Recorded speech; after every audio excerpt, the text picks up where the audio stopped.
This is easily my favorite episode of the entire Boruto series so far. Oh my goodness, I just witnessed something so good. I'm literally speechless right now. This was so freaking good, and I don't even care about the animation at this moment. I mean, sure, this episode was not technically an animation marvel, but I don't need Sakuga Fest every single time on my face. I'm just fine with decent animation and the overall story thread and plot narrative, because this episode delivered.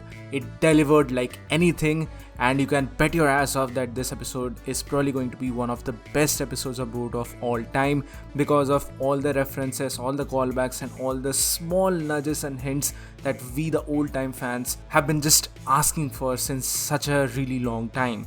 This was so damn good, and this easily, without a shred of doubt in my opinion, surpasses the manga, especially for this particular part. I'm not even gonna compare this episode with the manga today, because this was so damn good. The OSTs were fine. It was like, there were some cool OSTs here and there. Obviously, I'm not really a huge fan of Boruto OSTs for that matter, but the overall plot thread and narrative was just a chef's kiss. So hello and welcome to Wonder WhyZ, and thank you so much for joining in. In this video, we're gonna talk about Boruto episode 216, a masterpiece in my opinion, an absolute masterpiece. I know that some people will obviously have their opinions and disagreements with this particular regard, especially how this was not technically a animation marvel in my opinion, but I'm just fine with it. You know what? After witnessing this episode, I don't even care if the next episode, that is Baryon mode versus Ishiguro Sasuke fight, is not really that technically great. I'm just fine with what we got actually today. So essentially in this particular episode, we started off right where we left last week, with Ishiguro Sasuke facing off against Boruto, Sasuke as well as Naruto. Naruto immediately starts the battle with going to his KCM mode. He's utilizing every single move in his arsenal at this particular moment, but Ishiguro Sasuke is easily overwhelming him with his sheer mind. And the main point here is that Ishiguro Sasuke doesn't really have a lot of hacks jutsus like, say, someone like Kaguya. He only has a couple of hacks jutsus, but these hacks are just way too OP. Like, his shrinking powers are way too OP, and it's just the main menace of this particular episode, because Naruto is trying literally everything here at this moment. He's using his Rasengans, he's using his shadow clones, but it's just to no avail. In fact, he nonchalantly just nullified the Chidori of Sasuke, and he's obviously very much pissed about Sasuke's Rinnegan, but we know what is about to come very soon, so I'm not going to talk about that particular thing here. And the effective tag team between Naruto and Sasuke was really well portrayed here, and this was even better than the Jigen fight, honestly, in my personal opinion, because Taijutsu was obviously utilized here, but at the same time Naruto is properly using his KCM chakra arms at this particular moment. It's something which I have really missed since a very long time, and I'm just overall glad the way in which they were using the shadow clones, the hand-to-hand movements, and the overall storyboarding narrative was really well done here. Moreover, you know what? I just chuckled, and I immediately just went up from my seat when I saw this particular thing. Naruto was about to use his dual Rasengan here, but obviously Ishiguro Sasuke just nullified his Rasengan using the shrinking technique. But at that particular moment, he switched to something in order to better utilize his taijutsu techniques. And you know what? This technique awfully reminded me of the main technique of his wife, that is Hinata's gentle fist, twin lion fist. I know this is not him exactly utilizing the Hyuga technique, but rather this might be a very nice utilization or a modification upon this particular technique, because hey, he is the Hokage, he is the child of the prophecy. If it's anyone, then only he is the one who has the capability to adopt all of these different techniques. And it was absolutely fabulous to see him actually utilize this particular technique, and I was really surprised. You know what? I was really surprised. Now, unfortunately, it didn't really exactly have the face of the lions, but I guess that's fine, because this is just an inspiration from the legendary Hyuga technique. So in my opinion, this was a really cool, Easter egg in a way. But soon enough, Naruto is overwhelmed. He's totally overwhelmed by these chakra rods. I mean, since such a long time, these chakra rods have been the bane of Naruto. That has been like, it's been going on forever now. But anyway, he is immediately crushed, literally crushed by the cubes of Ishiguro Sasuke, and Ishiki thinks that it's all done, Naruto is gone now, and he turns his attention to the Uchiha now.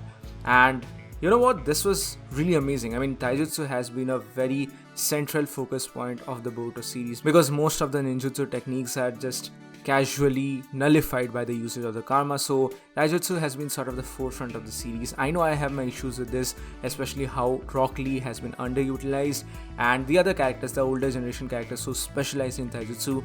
But here, Ishiguro Sasuke literally manhandled Sasuke here. He just went on kicking Sasuke right and left, one roundhouse kick, then another roundhouse kick, and it was just going on. The beatdown just absolutely continued. It was just like a UFC fight. I mean, what the hell was going on here?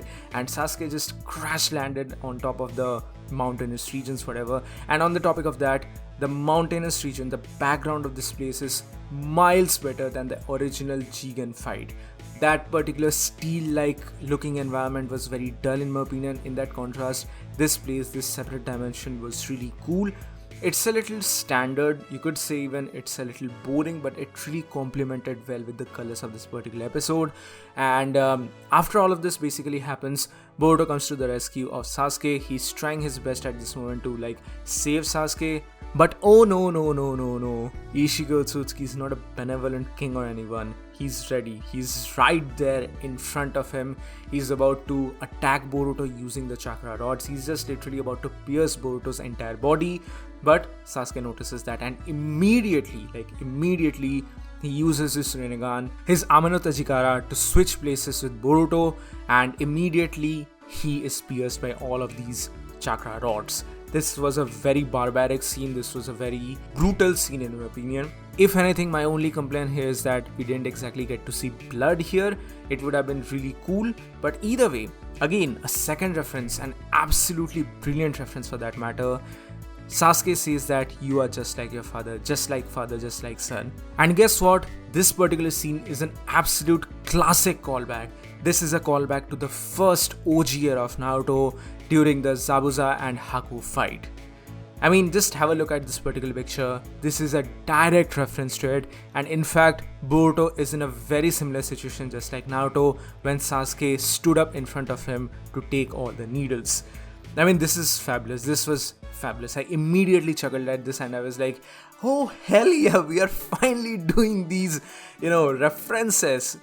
It was just fabulous. It was just fabulous. All of these moments made this episode so much damn better for me, and it immediately elevates the overall narrative and the material from the manga. It's not even a question, it's not even a joke at this moment. And after all of this is basically done, Sasuke is about to be crushed by the very same cube when Boruto jumps into the fray. And while all of this is happening, Kawaki finally wakes up inside Konoha after having a sort of vision or a dream about Ishiguro Sasuke, and this was a really cool scene, by the way. This was a really cool scene.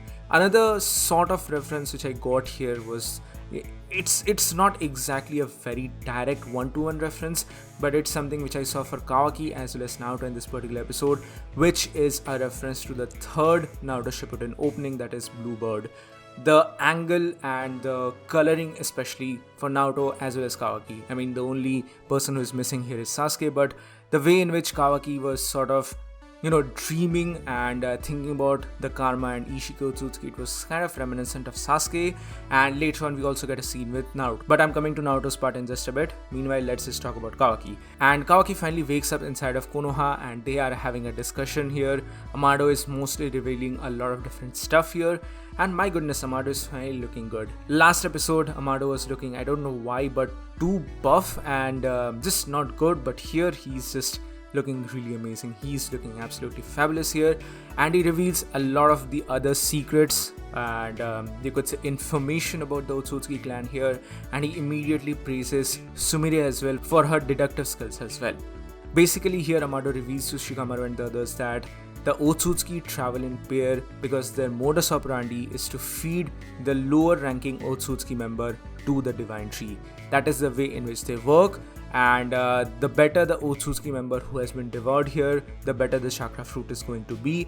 And that is the reason why Boruto will not be killed by Ishiguro Otsutsuki, because he needs the powers of Boruto. He needs the Otsutsukification of Boruto in order to feed him to the Chubi, in order to feed him to the Tentails to harvest the chakra fruit. And here we also get a sort of flashback of Ishiguro Otsutsuki and how Kaguya betrayed him And that's still an unresolved plot point in the story. I guess we'll get more information about that later on as to what exactly went wrong with Kaguya and Ishiki's deal. But either way, we get a flashback, and essentially the fact is established here that Ishiguro Otsutsuki is not going to kill Boruto, but rather he's going to obviously hurt Boruto. He just is going to keep him alive in order to feed him to the Jubi, in order to feed him to the Ten Tails. Kawaki is very much obviously distraught about all of these different things, but just then he notices after Mado says him that his karma is finally gone, he has been finally freed of his karma. But while all of this is happening, this is not really that important stuff. One particular line really intrigued me a lot, and this was a line which was brought up like right now in the manga as well. Is Kawaki actually feeling helpless because he has lost his karma? I really don't know what Amado is scheming at this moment. Now, I've already made a couple of different videos talking about Amado, but I'm not gonna include it here. So yeah, that's the basic stuff involving the Konoha bit. On the other hand, we have Boruto, who rushes into the scene in order to save Sasuke, and guess what? They finally did it. They finally did it. They are adding the, you could say, anime canon stuff or anime stuff into the anime fights as well here, because Boruto freaking used his compressed Rasengan or compression Rasengan in order to save, or at least try to save, Sasuke. Can you believe it? Can you believe it? That's happening. Literally every single one of us thought that this was going to be just a fodder thing. This is something which is just a one-off thing, which is not going to be used ever again. But lo and behold, it's actually included.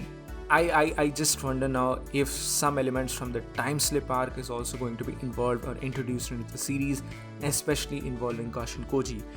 I mean, there's a chance, there's a legitimate chance, because there is no definite boundary in the Boruto series to differentiate it from filler and anime canon.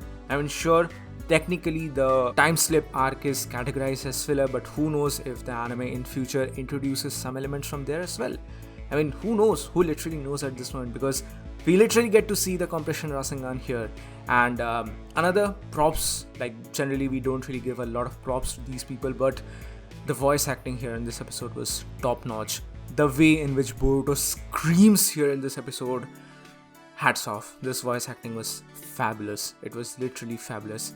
There are two instances like this here. The first one is involving the compression Rasengan, where Boruto is trying to save the life of Sasuke by using his compression Rasengan in order to hold off that particular cube, but it's just too heavy and it's just too fierce, and his hands are literally getting crushed here. He's literally spilling blood everywhere, but at the very last moment, Ishiguro Otsutsuki obviously had to recall his cubes because he cannot afford to kill Boruto here. Moreover, moving forward, here we get to see the resolve of Boruto.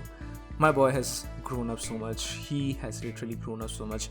I mean, sure, Boruto has his flaws, the series has its flaws, but this was good. This was good because this shows the true resolve of Boruto as a shinobi, because he is ready to kill himself in order to stop this menace once and for all, because right now their main objective is to stall Ishiguro Otsutsuki somehow for 2 days, because that is going to be his true life form. But in the meantime, Boruto is ready to kill himself off. He literally stabs himself with the kunai. I mean, he's literally about to stab himself with the kunai on his neck, but it's Ishiguro Otsutsuki who shrinks down the kunai.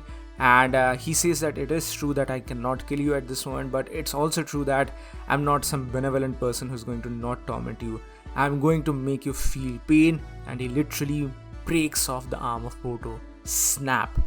And like I said before, the voice acting here, it literally gives you some form of shiver, because this was really on point. Boruto just screams in agony. He is absolutely screaming in agony, and my goodness, yeah, this was amazing. But while all of this is happening, between the two crushed cubes, we get to see Naruto, who is inside the Jinchuriki dimension here.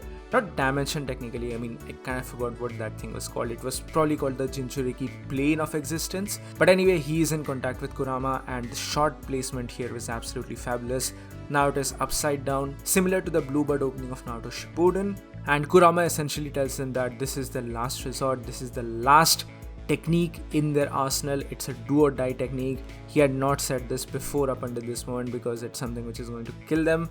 Not them, but Naruto. But this is a dire situation. This is the one last situation. And Naruto says that he's ready to do this since he's the Hokage. But then he rectifies himself and says that, no, not just because I'm a Hokage, but rather I was ready for this since the very day I decided to become a Hokage. And just then Kurama unleashes it. There you go, Baryon mode is here.